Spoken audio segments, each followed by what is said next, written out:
Hey there, Scott Walsh from GatorVentures.com here today, and we're going to talk about propagating Bambusa Textilis Mutabilis from cuttings. Now, I've obviously produced other videos on my channel and on my website regarding propagating bamboo from cuttings. I've never actually done this with any Textilis varieties. I got this idea from another website. It said Papa Gomez. I'll post the link below after the video. And more or less, he did Textilis gracilis. He said do it during the warmer months of the year when the moon is full, and in the same pretty much fashion that I've done my other cuttings with the Dendrocalamus validus and Dendrocalamus or Bambusa vulgaris that I've done successfully prior to this. So what I've done today is taken one of my a culm from my Bambusa Textilis Mutabilis, cut it down at the bottom of the ground, and then chopped it up into pieces. All right, so here's my Sawzall and the remnants of the about 25, 30 foot stalk of Textilis Mutabilis. And what I've done is cut it into sections, pretty much what looks like this here. A couple inches below each node, and just leave the remnants up there like that. This one's still got a lot of branching on it. But what I'm gonna do with all of these is we're gonna trim them all down, each one to where it's got one branch left on it with a little bit of leaves. And these will be buried in the pot at about a 30-degree angle. And what we expect to see in the coming months then is roots to develop here around the branch node where the branch comes off of the culm mat.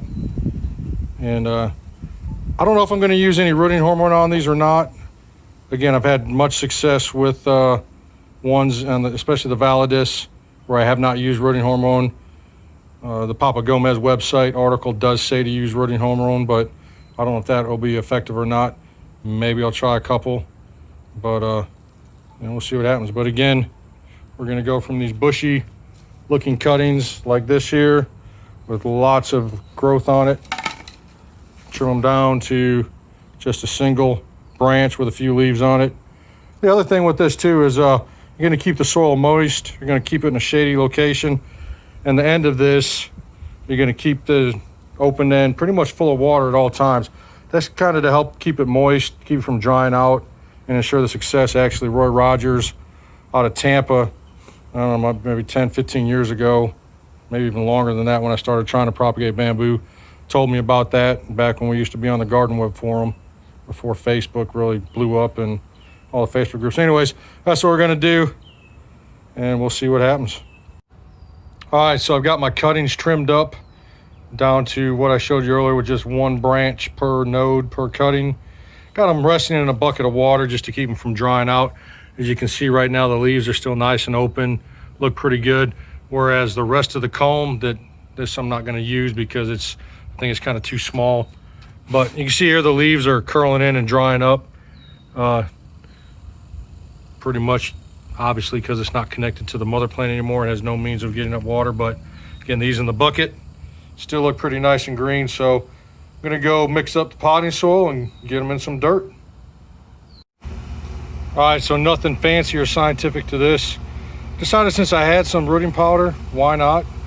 So I go ahead and I took the cutting out of the bucket of water, dusted pretty much the entire node area with the rooting powder, and then I'm just going to continue to pack it in with dirt and shake it around, and that's pretty much it. We'll let these go for a few months and see what happens. Got any questions or comments, feel free to put them down in the comment section, and I'll of course answer them. Thanks for watching.